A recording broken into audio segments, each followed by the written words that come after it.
El poder y la enfermedad. La enfermedad siempre es una parte del poder. Vamos a hablar de dos casos paradigmáticos.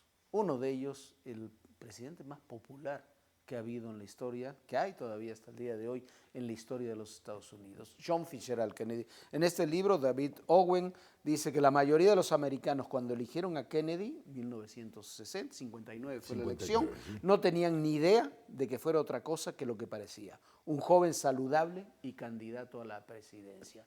Era el hombre más enfermo, probablemente, de todos los que podían aspirar a un cargo público en aquella época. Yo creo que Raúl, de todos los presidentes de Estados Unidos, él ha sido el caso de mayores enfermedades. Por lo menos porque de los contemporáneos, ¿no? Claro, sí. Por lo menos de los que sabemos de los contemporáneos. Pero a ver, estaba muy enfermo Kennedy y cómo... Enfermedad de Addison. Vamos a tomar a partir de Kennedy a extrapolar un poco el poder de la enfermedad. ¿Qué tenía Kennedy?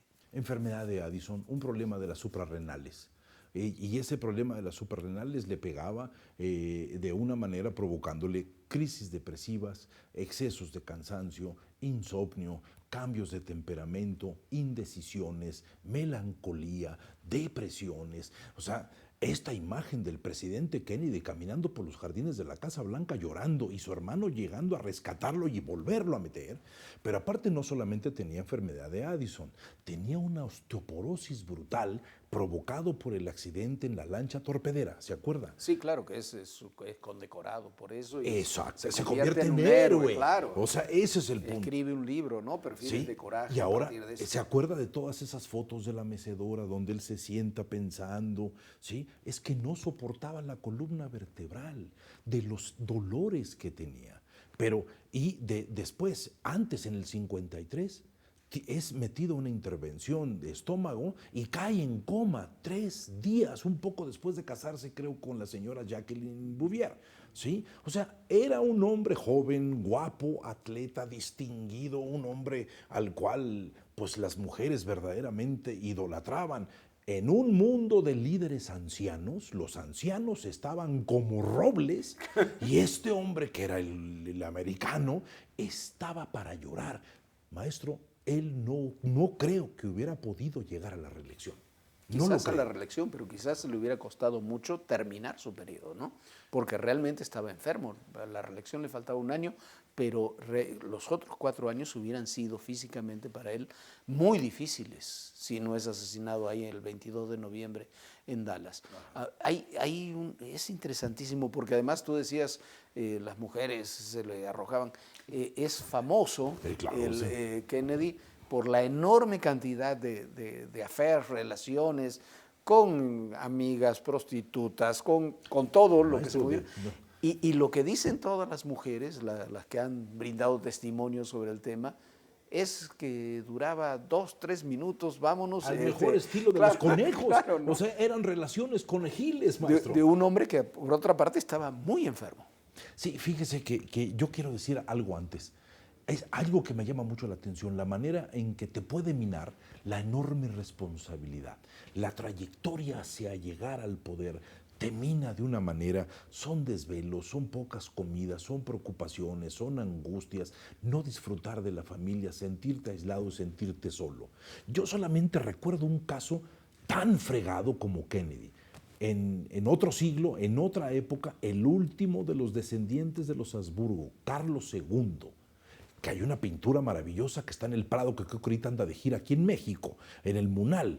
Bueno, si usted lo ve, este hombre tenía llagas en el cuello, tenía una parte hendida del cráneo, tenía un síndrome terrible, apestaba, era un hombre que tenía depresiones, era un hombre que no podía caminar derecho, se casó 3 veces, no podía tener hijos porque pues, la dimensión de su órgano genital era una cosa ínfima, entonces no podía tener. Pero fíjese, ese señor era un elegido de Dios. Era un emperador. Claro. Sí, pues él tenía derecho a llegar todo maltrecho porque le tocaba, era el heredero. Un derecho divino. Pero Kennedy no tenía derecho, porque una de las reglas en la democracia es presentar un certificado de salud y estar perfectamente es una regla sano. Ahora, pero yo recuerdo cuando hay un libro fantástico sobre el que era el director general del Washington Post, que era uno de los grandes, Ben Bradley, uno de los grandes amigos de Kennedy de toda la vida, que se le preguntó, ya retirado, Bradley es el que hace todo el famoso caso Watergate, que dirige el caso Watergate, le preguntan a Bradley, le preguntan, oiga, si ustedes sabían las enfermedades, si sabían los devaneos sentimentales, si sabían todas esas historias, se sabía que incluso Kennedy probó LSD en la Casa Blanca para ver qué era eso y demás, ¿por qué nunca lo publicaron? Y él decía, es que había otros métodos, uno no publicaba cosas sobre un presidente. Era el presidente de la República. Era el presidente. Ese mismo argumento manejó Nixon en el Watergate. Yo era el presidente, pensé que podía hacer y tomar cualquier decisión.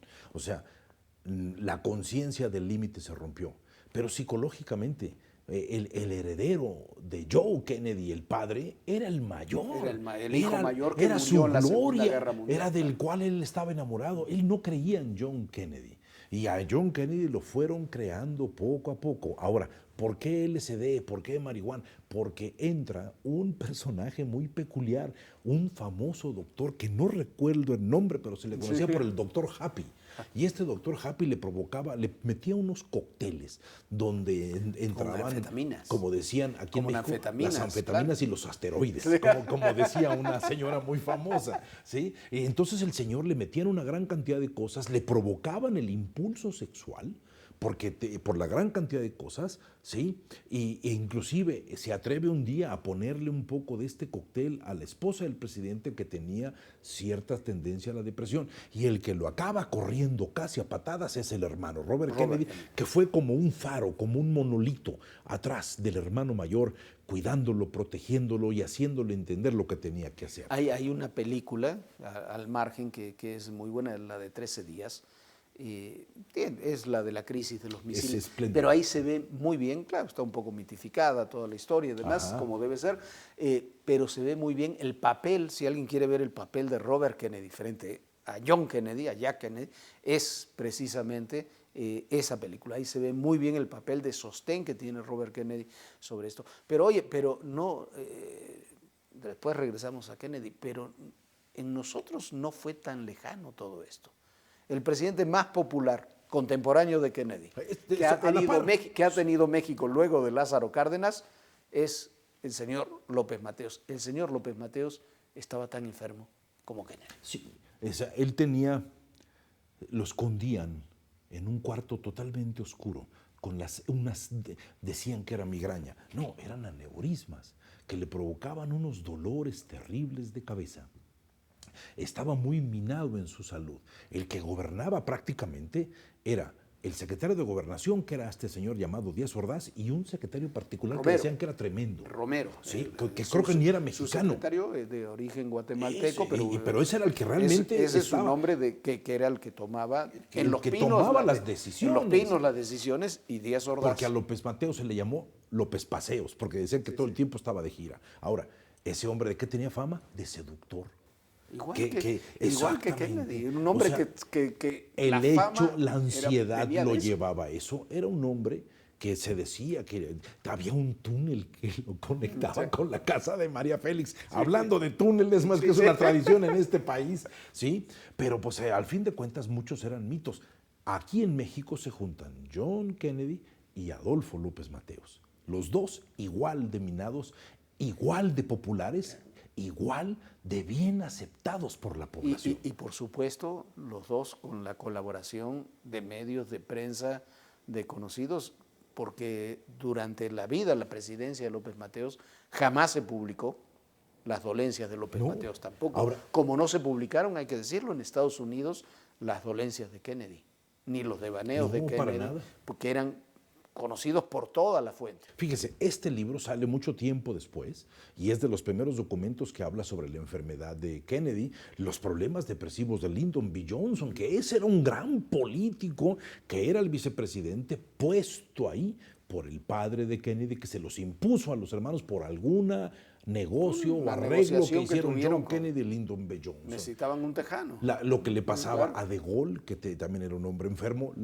las cosas estas, la enfermedad del perro que tenía, el perro rabioso que tenía Churchill, que era al fin de cuentas un principio como de bipolaridad o de neurosis. La enfermedad siempre ha estado cercana a todos aquellos seres humanos que tienen que tomar decisiones que saben que repercuten sobre generaciones enteras. Pero también la enfermedad es muy interesante cómo se oculta. ¿Cuántas veces se vio a Roosevelt? Roosevelt había tenido parálisis. Exactamente. Poliomielitis, era un hombre que no podía caminar y sin Débil embargo, físicamente. claro, débil físicamente, y uno veía a Roosevelt siempre sentado, ¿no? Y sí se sabía que había estado enfermo, pero toda la imagen siempre era de un hombre aparentemente sano, ¿no? Ahora, y la imagen de que tenía Roosevelt era de fortaleza, Claro. de un hombre que estaba tomando el país, ¿sí? Muy parecido a la personalidad que después tuvo Eisenhower, un hombre muy sano, pero extraño en su comportamiento. O sea, muy apegado a su madre, un hombre muy solitario, un hombre de grandes decisiones, ¿sí? Intelectualmente brillante. Pues era el hombre más organizado de toda la Segunda Guerra. Eisenhower, Ike, pues fue la gran figura. Y esos héroes, cuando llegan al poder, llegan absolutamente desgastados. Creo que el concepto del héroe en el poder es algo que muy pocas veces se ha dado. O sea, Kennedy era un héroe, Eisenhower era un héroe, y creo que Churchill y Stalin eran, a su modo, se convirtieron claro. en héroes. Sí, sí. Se convirtieron en héroes, porque pues con la Primera Guerra Churchill tomó decisiones que le fue como en feria para la batalla de Galípoli, por eso pierde el Ministerio de Guerra, porque es una decisión terriblemente equívoca, pero el hombre verdaderamente aprende.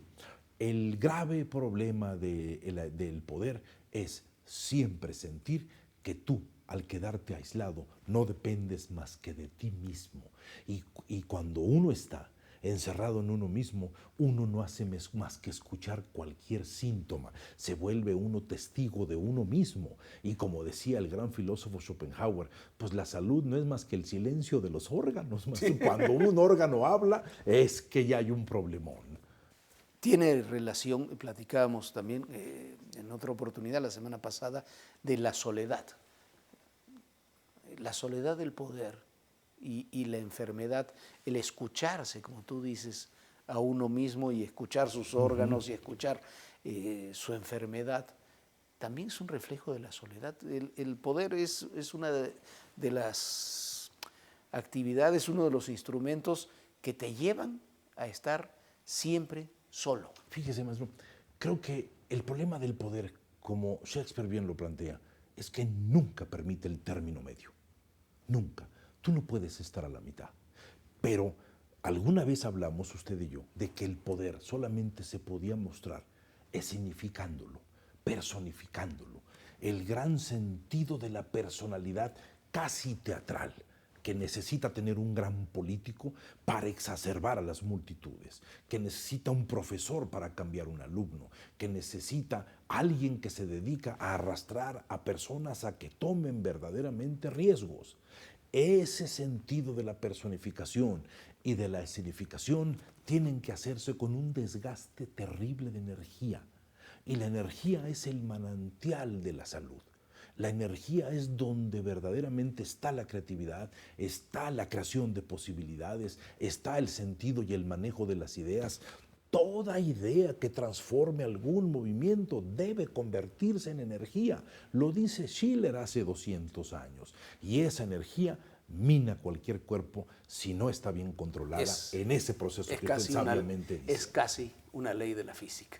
Pues sí, es una sabiduría, un regalo y un veneno al mismo tiempo. Raúl, muchísimas gracias. No, hombre, se nos gracias acabó a el tiempo. Podemos, las semanas próximas seguimos platicando del poder. Me parece Aquí, perfecto. en una nueva hoguera de las vanidades. Gracias.